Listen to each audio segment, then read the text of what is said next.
always enjoy our chance to catch up with Curt Schilling. You can check out the Curt Schilling Baseball Show, available at OutKick.com. He joins us now. Curt, good to see you, man. What's up, guys? Studio looks awesome. The backdrops and everything. Very well done. Also awesome was the knockout punch from Jose Ramirez on Tim Anderson. Your reaction when you saw it for the first time, what came to mind? I keep laughing every time I think about that, because no matter what Tim Anderson does for the rest of his life, that video's out there.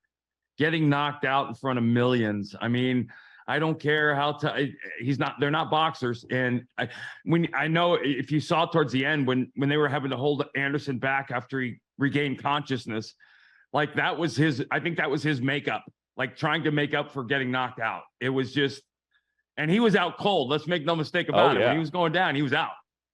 You take that 3-game suspension if you're Ramirez, right? Like, oh my God, with pride you take it. You take no a doubt. 6-gamer for that. My God.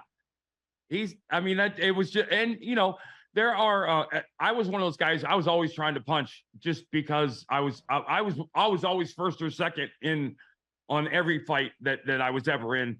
And like, I rarely saw fights like that. But that was one of the reasons why I'll never forget the first fight I was ever in. I was my first year in the big leagues. I was with the Orioles, and I grabbed Mike Devereaux, our center fielder, and he almost killed me after the fight. And I learned, my first rule I ever learned was you never grab your own player in a fight. I didn't know that, but because you open them up to getting decked. And there are always guys who are going to pull the Armando Benitez sucker punch from outside the pile kind of thing. And you just got to be watching for him. What is your favorite fight memory of your playing days at any level? Rabbit punch and A-Rod. When Veritek put his glove in his face. I was right there. I got a hold of him. I didn't get much in because I was afraid I was going to hit Tech, but that was my favorite one. I had a couple. I was in quite a few actually. In the '93 Phillies, we fought with everybody, but most of them were just, the whole bullpen runs in and it's over kind of thing. But the Boston and Yankee ones, those were real. We didn't like each other, and the fun thing was playing in a good state. Like in Philadelphia, and Boston, you could guarantee that you're going to see 8 to 10 melees after the team fights, because the fans just started, they lost it and they would start going at it. So those are always the good stadiums to be in too. It's funny you mentioned the Phillies, because when Hunt and I were talking about this and previewing you coming on, we had mentioned, boy, those early '90s Phillies teams. They're two different groups of people, right? Like they don't want to fight when you see them. The other ones, they'll fight you. The early '90s Phillies would definitely fight you. There's no doubt about it. If you remember, I don't know if you remember this, but in '92 we finished in last place, and we turned around and won the division in '93. In '93 spring training, we fought with the Cardinals spring training 4 times. Like we wanted to make sure they understood, you guys don't scare us anymore. And we were bigger and meaner than all. They had Lee Smith, but he was usually sleeping in the clubhouse. We had the rest. Of fights that you've seen, is Nolan Ryan, Robin Ventura the proudest moment for a pitcher that any pitcher could ever watch? I mean, do former pitchers just cue that up on YouTube and enjoy that once a day? I never got charged, but I always had that in my mind, that vision of headlocking and just rabbit punching the hell out of somebody. To be just, that was, but again, why would you charge a guy who wrestles cattle in the off season? That just made no sense to me. And he throws 100, by the way, and he's going to hit you again. So hang with him, brother. Never got charged at the mound, Curt. I'm curious though, like there had to be moments where you knew, like, if I go up and in right now, dude's charging me. No. I would tell you, I think I hit like 52 guys in my career. I might have hit 10 or less by accident. All the rest were on purpose. And for the most part, they all knew that they were going to, and I say this in a respectful way. I played the game right. I didn't throw at guys because they homered off me. I didn't throw at guys for acting like certain way or whatever. I threw at guys to protect my teammates or to defend a teammate that had been drilled. And I told this on my show the other day. I think I played the game with enough respect that people played it back that same way. When we were in, you remember the 1997 Marlins, when they won the World Series.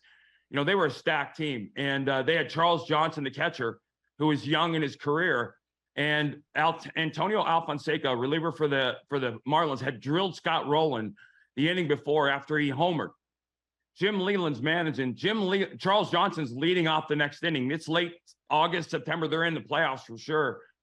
He sends a pinch hitter up for Charles Johnson to lead off the next inning because he knew I was going to throw at him. He didn't want Charles to get hurt. And they sent John Wayner up to the plate, who comes to the plate. And I'm like, oh, this is BS, man. And he's looking at the mound like, yeah, I guess it's me. I'm here to take it. And I threw the first pitch behind him, and the second pitch I got him really good, and he just walked down to first base. but it was within the context of playing the game right. Like I said, we didn't do this stupid stuff. And guys did less stupid stuff than as hitters too. I'm curious about this. So if you're in the bullpen and you're running in, is there a code? Is there you may not even know really what everything is about, right? Like, are you just there to hold people back, or you had the mentality of getting involved clearly, but right. Are there players that have no idea what's going on? They're just looking to take a jab at someone? The young guys are usually the most confused looking ones because they're not really sure what to do, right? They end up making mistakes and doing the wrong thing, and you learn after the first one. But the bullpen was mid-game exercise usually, but you never got to participate because things in baseball fights are. Sure. Rarely do you remember the Yankees and the Orioles. Armando Benitez, that one that spilled in and out of dugouts. The old Juan Marichal carrying a bat to beat somebody with those. Those are the rarities, and rarely do you see actual physical contact unless you got some guys that really dislike each other. You sound like you kind of miss it, Curt.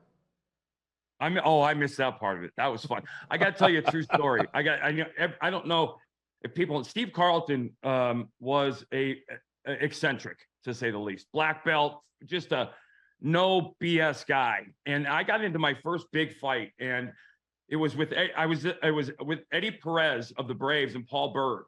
And I was the first guy out there, and I grabbed Eddie Perez, and I ended up on the bottom of the pile. And I had my right leg wrapped around him, and I could feel my tibia bending. It was going to break. And I was yelling at the bottom, got to get up, got to get up, got to get up. And after that, I swore I'd never be again. So I started taking martial arts. I was in spring training, and I was talking to Steve Carlton. I said, listen, he was never charged, obviously, because everybody knew he was crazy. I said, as a pitcher, what's your thought process of hitters charging the mound? Dead serious. He looks at me and goes, well, once he gets to the mound, you put your thumbs in the corner of his eye sockets and you pop his eyeballs. Oh my gosh. And I was like, amazing. And he was dead serious. He's like, because as soon as he leaves the batter's box, it stops being a game. And I was like, no, okay, I'll go talk to somebody else because I'm not really sure I can use that one. Once that story spreads, if he says that, then you can see why, as Curt says, no one would ever charge Carlton. Right. Yeah. What Jose Ramirez said after the fight, it harkens back to something you said, Curt, about, you said about yourself, I played the game the right way. You didn't hit guys for hitting a homer off of you or showboating or anything. It was to protect teammates. Ramirez said repeatedly, I'm tired of Tim Anderson not playing the game the right way. Yep. And this started with what he thought was too hard of a tag. I'm sure you played, maybe not with guys, but against guys that had that knock on them, right? Yep, both ways. Is that the knock on Tim Anderson? It's pretty clear there are multiple guys who don't like him. I can only assume those are the kind of things that have kind of deep roots. You don't generally call a guy out for playing the game wrong after he does one thing wrong, right? If you remember, A-Rod did thing after thing after thing, and people were like, come on, dude.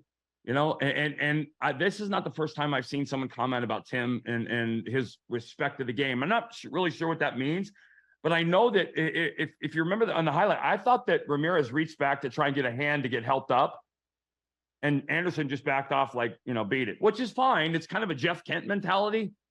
Jeff Kent didn't care who you were. He didn't like anybody on the field, and so you just kind of dealt with that. But I've heard that about Anderson. I don't know it, but that's what I've heard as well. Curt Schilling with us on Hot Mic with Hunt and Withrow across the OutKick Network. Check out the Curt Schilling Baseball Show at OutKick.com. Curt, so the Angels, they keep Ohtani. They're buyers, not sellers. And then they go on this losing streak where they finally won a game this month, last night. And they have a who's who of competition coming up in their division and elsewhere, where they've got Astros, Rangers, Seattle, and done. more. They're done. What do you? So what's the mentality now from that organization as they? I took it as they're trying to keep Ohtani, trying to prove they can win. I think that was part of the intent, but they didn't follow it up by winning. I think they lost for the first entire week after the break, and the Rangers didn't lose. And it's like I said, if you look at the standings right now, you're talking about, they're only a game under 500. They're 12 back. They're 11 and a half, 12 back. But it's not that they're 11 and a half back or that they need to be 12 back better than the Rangers. They got the Astros and the Mariners ahead of them as well. They've got to jump 3 teams. They're not going to jump 3 teams. In the wild card, they got to jump even more than that.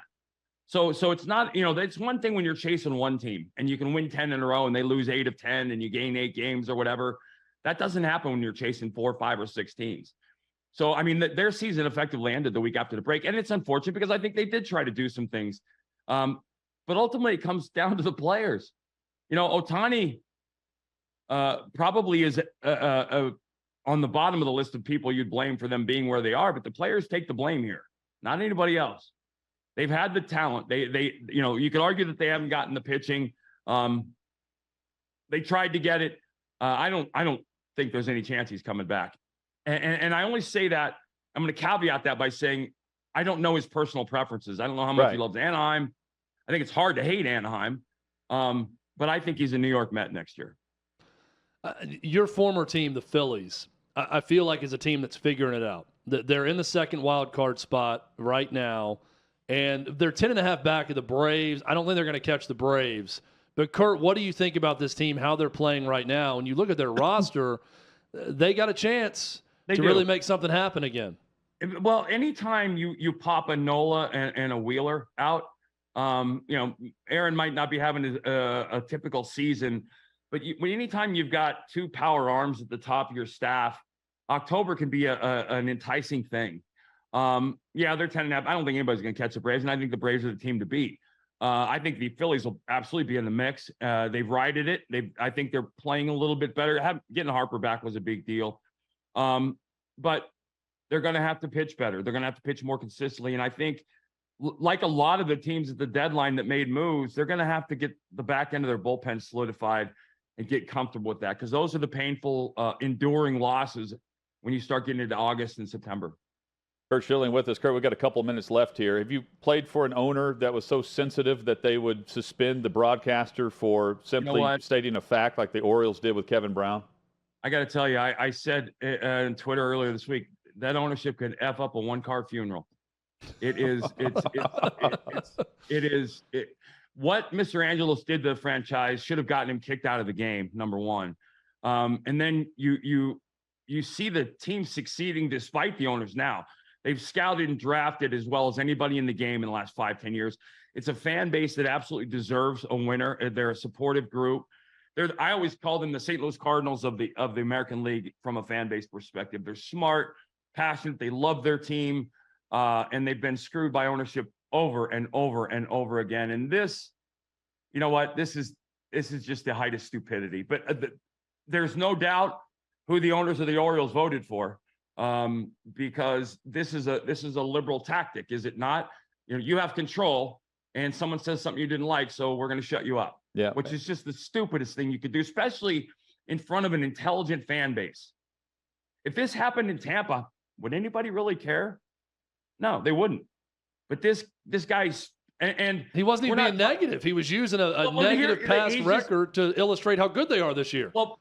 But and I hate to make it political, but in a political sense, it always comes back to that, right? When you argue facts with people who want to live in a dream world, facts are racist or bigoted or detrimental to the cause. It was what it was. They haven't won there. They've stunk there. He's just stating a fact, a statistical fact. And it shows you to be a weak coward is what it does. Because apparently the truth is so venomous that you have to force someone to possibly lose their job for it. Now you look like an idiot. There's nothing you can do to change that. Yeah, and the storyline was their success. Now it's about Kevin Brown, who we didn't know the name of until they took him off the air. I thought, my first thought was, oh my God, the pitcher that played is the broadcaster, and I didn't know it. I thought the same thing. No. Curt Schilling has been our guest. Keep up the great work with the show, man. Thank you, guys. And again, great to have you on the show anytime. Appreciate it. Always a pleasure, guys. Take care. Have a Same great here. week. You too. Thank you.